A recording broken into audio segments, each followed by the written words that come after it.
Everyone, welcome back to the channel. आज का हमारा टॉपिक रहेगा बैंकिंग एंड फाइनेंशियल अवेयरनेस। पिछले वीडियो में हमने इस टॉपिक से टॉप 50 एमसीक्यू कवर किए हैं एंड इस वीडियो में भी हम टॉप 50 एमसीक्यू कवर करेंगे, तो वीडियो कंप्लीट देखिएगा। चलिए शुरू करते हैं। पहला प्रश्न है, विच of the following is the abbreviation used for the regulator of Indian securities markets. Indian securities market के रेगुलेटर के लिए निम्न में से कौन सा एब्रिविएशन यूज किया जाता है? आंसर है D, SEBI. Next, a regulatory body in India, SEBI stands for. SEBI एक रेगुलेटरी बॉडी है इंडिया में, सेबी की फुल फॉर्म क्या है ये बताइए। कौन सा करेक्ट आंसर होगा ए, बी, सी एंड डी में से? D, securities and exchange board of India. The name of UTI Bank was changed to dash in 2007. UTI bank का नेम 2007 में बदलकर क्या कर दिया गया? आंसर है D, axis bank. In which year was NABARD established? Answer D, 1982। यहाँ पे देखिए, नाबार्ड की फुल फॉर्म है national bank for agriculture and rural development. इसकी स्थापना हुई थी 12 जुलाई 1982 में। हेडक्वार्टर मुंबई महाराष्ट्र में है। ऑनरशिप 100% गवर्नमेंट ऑफ इंडिया के पास है। रेगुलेटर, तो ये एक रेगुलेटरी बॉडी है इंडिया में, किसके लिए? Regional rural banks and corporative banks. International bank for reconstruction and development is popularly known as. International reconstruction and development bank को आमतौर पर किस नाम से जाना जाता है? आंसर है C, world bank. The headquarters of the world bank is located in which country? World bank का हेडक्वार्टर किस देश में स्थित है? आंसर है B, USA. When was the Federation of Indian Chambers of Commerce and Industry, जिसे short में कहते हैं फिक्की, established in India? बताइए, भारत में फिक्की की स्थापना कब हुई थी? आंसर है डी, इन 1927। फिक्की की फुल फॉर्म क्या है यहाँ पे आपको दिया गया है, याद रखिएगा। Which of the following statements about the Public Provident Fund और PPF is incorrect? पीपीएफ से रिलेटेड हमने पिछले वीडियो में भी एक क्वेश्चन देखा था। अगर आपने उस क्वेश्चन को अच्छे से समझा होगा तो यहाँ पे आप इजीली आंसर दे पाएंगे। चलिए एक एक करके रीड कर लेते हैं। हमें इनकरेक्ट आंसर फाइंड आउट करना है। तो पहला है PPF has a lock in period of 15 years. तो ये स्टेटमेंट जो है करेक्ट दिया गया है पीपीएफ के बारे में। पीपीएफ अकाउंट जब हम ओपन करते हैं तो वो 15 ईयर्स के लिए लॉक हो जाता है। सेकेंड है partial withdrawals are allowed from the 7th financial year. तो ये स्टेटमेंट भी करेक्ट दिया गया है पीपीएफ के बारे में। हम क्या कर सकते हैं, पार्शियल विड्रॉ कर सकते हैं अपने पैसे को, बट कंडीशन ये है कि आफ्टर 7th फाइनेंशियल ईयर। फिर दिया गया है the current interest rate on PPF is 7.1%। तो ये भी स्टेटमेंट करेक्ट है। फिर दिया गया है PPF accounts can be extended indefinitely in blocks of 5 years after maturity. PPF खाते को मेच्योरिटी के बाद 5 वर्षों के लिए ब्लॉक किया जा सकता है, यानी कि आप 5 ईयर के लिए उसे और एक्सटेंड कर सकते हैं मेच्योरिटी के बाद। बट अगर आप कहेंगे कि फर्स्ट डे जिस दिन हम अकाउंट ओपन कर रहे हैं तो 15 ईयर प्लस 5 ईयर कर दीजिए इक्वल टू 20 ईयर्स, तो ये नहीं होगा। अगर आपका 15 ईयर कंप्लीट हो जाता है, आप अकाउंट को और भी आगे चलाना चाहते हैं तो 5 ईयर के लिए एक्सटेंड कर सकते हैं। फिफ्थ दिया गया है NRIs are eligible to open new PPF accounts. तो ये इनकरेक्ट स्टेटमेंट है पीपीएफ के बारे में। एनआरआईज एलिजिबल नहीं होते हैं न्यू पीपीएफ अकाउंट्स ओपन करने में। आंसर हमारा फिफ्थ होगा। The tagline of the UCO bank is. UCO bank का टैगलाइन क्या है? आंसर है थर्ड, ओनर्स योर ट्रस्ट। यहाँ पे देखिए, यूको बैंक की स्थापना 1943 में हुई थी। हेडक्वार्टर कोलकाता में है इसका। यूज करता है honours your trust tagline to highlight reliability and customer confidence. Life insurance corporation और LIC of India was established in which year? LIC की स्थापना कब हुई थी? आंसर है सी, इन 1956। LIC की फुल फॉर्म है life insurance corporation. Which of the following is the first bank that introduced ATM in India? निम्न में से कौन सा बैंक भारत में ATM शुरू करने वाला पहला बैंक था? Answer B, HSBC। यहाँ पे देखिए, the first ATM in India was installed by HSBC, जिसकी फुल फॉर्म है Hong Kong and Shanghai banking corporation. कब किया गया था? 1987 में। लोकेशन मुंबई था। फिर है ICICI बैंक, इसने अपना पहला ATM इंट्रोड्यूस किया 1992 में। HDFC बैंक ने अपना पहला ATM सर्विस 1990s में स्टार्ट किया। लास्ट है SBI और स्टेट बैंक ऑफ इंडिया, इसने अपना ATM मिड 1990s में स्टार्ट किया। Fraudsters often use a device that can be installed at gas pumps or ATM machines to collect card data. What is the name of the device? Fraudsters यानी कि धोखेबाज अक्सर card data को collect करने के लिए petrol pump या ATM machines पर लगाए जाने वाले एक डिवाइस का इस्तेमाल करते हैं। उस डिवाइस को क्या कहा जाता है? तो आंसर होगा ए, स्कीमिंग। अब हम देखेंगे कि skimming, phishing, spoofing, smishing and SIM swap, ये सभी टर्म क्या होते हैं? पहला देखिए स्कीमिंग। ये एक फ्रॉडुलेंट टेक्निक है जिसमें एक स्मॉल डिवाइस, जिसे स्कैमर कहते हैं, ATM, गैस पंप या POS मशीन पर गुप्त रूप से स्थापित कर दिया जाता है ताकि आपके कार्ड डेटा को कलेक्ट किया जा सके। एंड हिडन कैमरा भी लगा दिया जाता है ताकि आप जो भी पिन वगैरह एंटर करते हैं उन सभी को कलेक्ट किया जा सके। फिर है फिशिंग, फेक ईमेल्स, वेबसाइट्स का यूज़ करते हैं to steal your personal information. फिर है स्पूफिंग, डिस्गाइसिंग कम्युनिकेशन, जैसे caller ID, IP, email to appear legitimate. Smishing, phishing via SMS। And last is SIM swap, इसमें धोखेबाज जो होते हैं आपके सिम को डुप्लीकेट करते हैं ताकि OTP कंट्रोल कर सके, OTP उनके पास जाए। The first 3 digits of the magnetic ink character recognition number on your check specifies the dash code in which you have the bank account. तो इसका आंसर होगा A, सिटी कोड। आपके cheque पर magnetic ink character recognition number के पहले 3 digit उस city code को represent करते हैं जिसमें आपका बैंक अकाउंट होता है।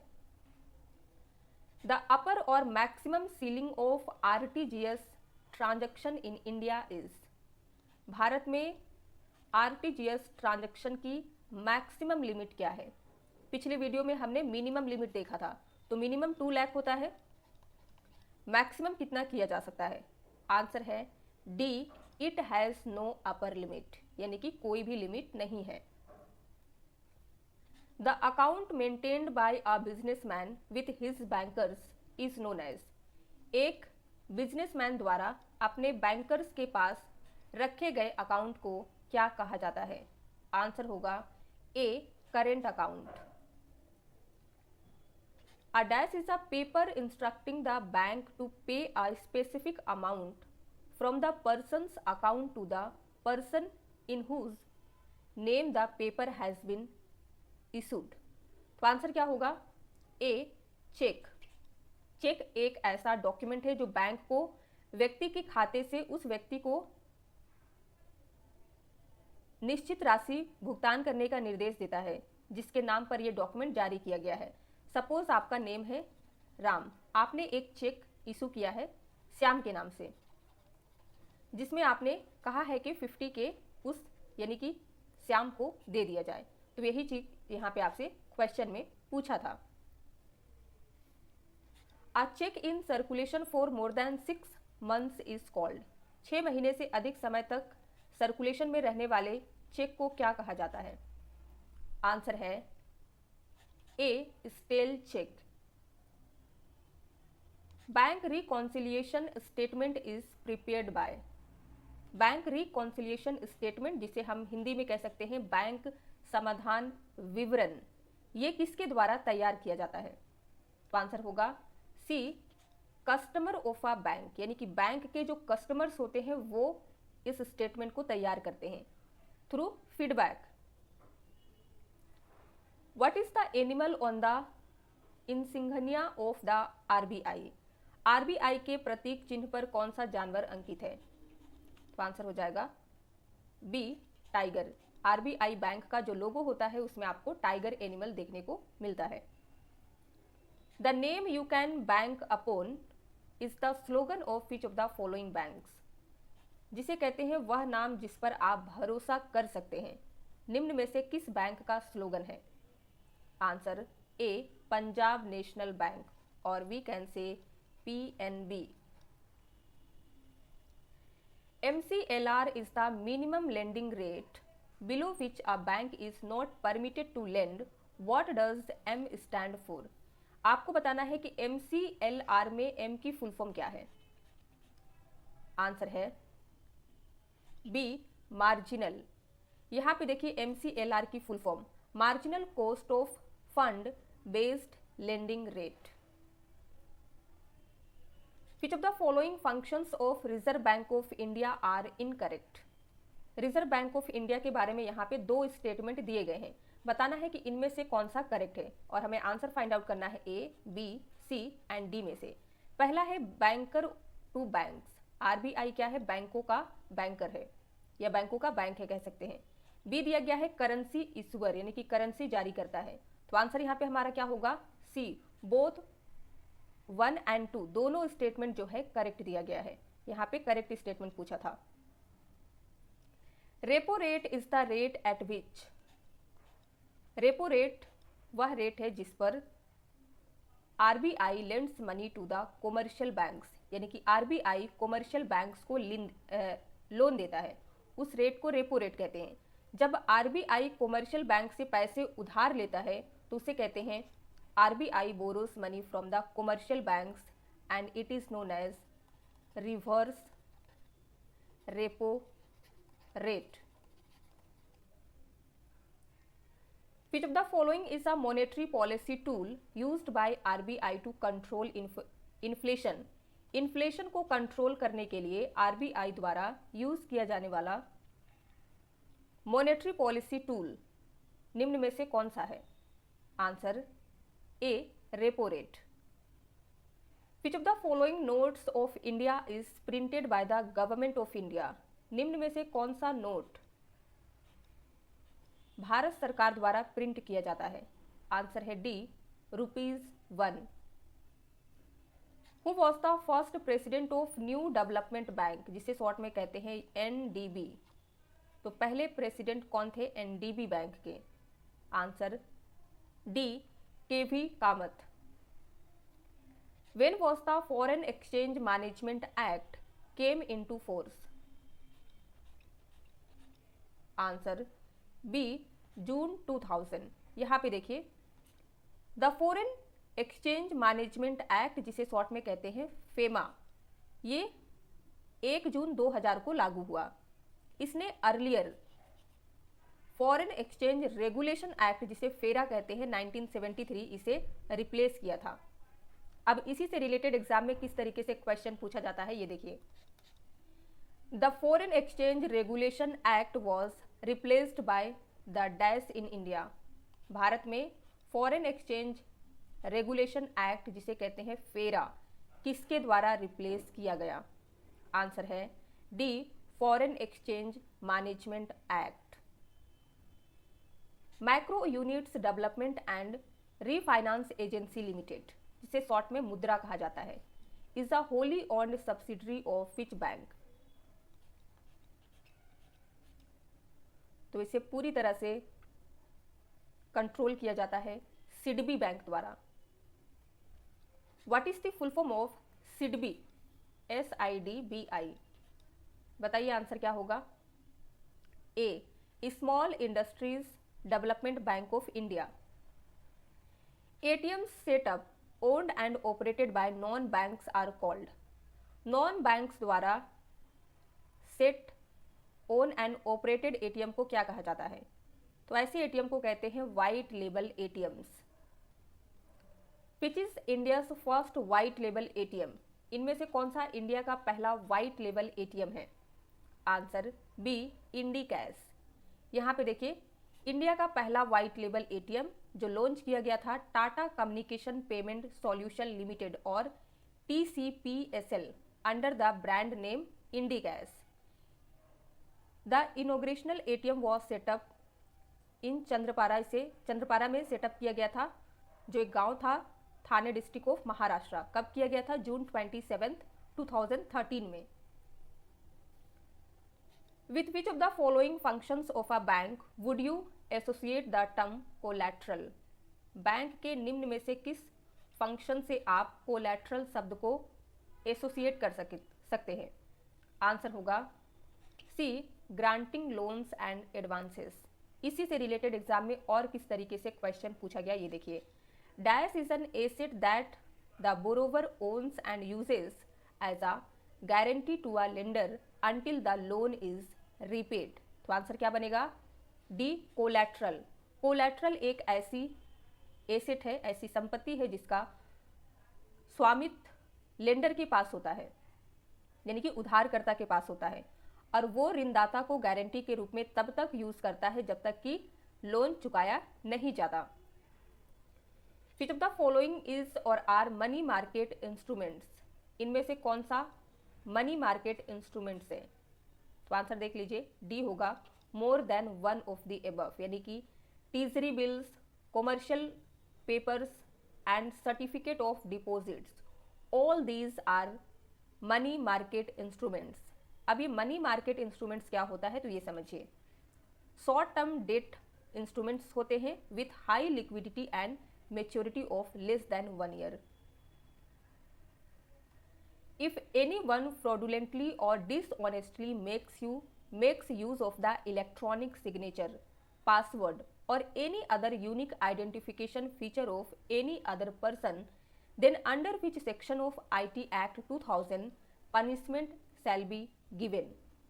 यदि कोई व्यक्ति धोखाधड़ी या बेईमानी से किसी दूसरे व्यक्ति के इलेक्ट्रॉनिक सिग्नेचर, पासवर्ड या किसी अदर यूनिक आइडेंटिफिकेशन फीचर का यूज करता है तो आईटी एक्ट 2000 की किस सेक्शन के तहत उसे पनिशमेंट दिया जाएगा, दंड दिया जाएगा? तो आंसर है सी, सेक्शन 66C। Section C of negotiable instrument act deals with. Negotiable instruments act section 6 जो है ये किससे डील करता है? तो आंसर है D, all of the above, यानी कि चेक से डील करता है, टर्निकेटेड चेक्स से डील करता है and electronic form of cheques, इन सभी से डील करता है। Section 6 of the negotiable instruments act 1881 defines the type of negotiable instruments, जिसमें इंक्लूडिंग है cheques, truncated cheques and electronic form of cheques. In banking what are RTGS and IFSC? पिछले video में हमने दोनों को डिस्कस किया है, यहाँ पे बताइए। साथ में पूछा गया है कि क्या है, हमने अलग अलग डिस्कस किया था। तो यहाँ पे हमारा करेक्ट आंसर सी होगा, real time gross settlement RTGS को कहते हैं, Indian financial system code IFSC को कहते हैं। When was the National Payments Corporation of India और NPCI incorporated? आंसर है in 2008। What is the full form of IRDAI? IRDAI इसकी फुल फॉर्म बताइए। Answer B, insurance regulatory and development authority of India. What is the number of depositories registered with SEBI? SEBI के पास registered डिपोजिटरीज की number कितनी है? Answer है B, 2। कौन कौन सी है यहाँ पे देखिए। नेशनल सिक्योरिटीज डिपोजिटरीज लिमिटेड जिसे कहते हैं NSDL and central depositories service limited जिसे कहा जाता है CDSL। तो ये दो टाइप के डिपोजिटरीज हैं जिसे रजिस्टर्ड किए गया है सेबी के under. What does the word E stand for in the term NEFT? NEFT में E का मतलब क्या है ये बताइए। आंसर है सी, इलेक्ट्रॉनिक। NEFT को कहते हैं नेशनल इलेक्ट्रॉनिक फंड ट्रांसफर। तो यहाँ पे आपसे ई की फुल फॉर्म पूछा था, मे भी हो सकता है एन की फुल फॉर्म पूछ ले, या फिर एफ को क्या कहते हैं एनईएफटी में, या फिर टी को क्या कहते हैं। कोई भी एक वर्ड का फुल फॉर्म पूछ सकता है, या फिर डायरेक्टली पूछ लेगा कि एनईएफटी की फुल फॉर्म क्या है। इन TDS what does D stand for? TDS में डी का मतलब बताइए। आंसर है डी, डिडक्टेड। टीडीएस में डी को कहते, टीडीएस की फुल फॉर्म है tax deducted at source. What is the full form of CVV in banking terminology? अगर आपने डेबिट कार्ड या क्रेडिट कार्ड का यूज किया है या फिर करते हैं तो उसमें बैक साइड में सीवीवी कोड होता है जो 3 डिजिट का होता है। तो सीवीवी की फुल फॉर्म क्या है ये बताइए। आंसर है सी, कार्ड वेरिफिकेशन वैल्यू। ये हमें 1 लेयर ऑफ सिक्योरिटी देता है।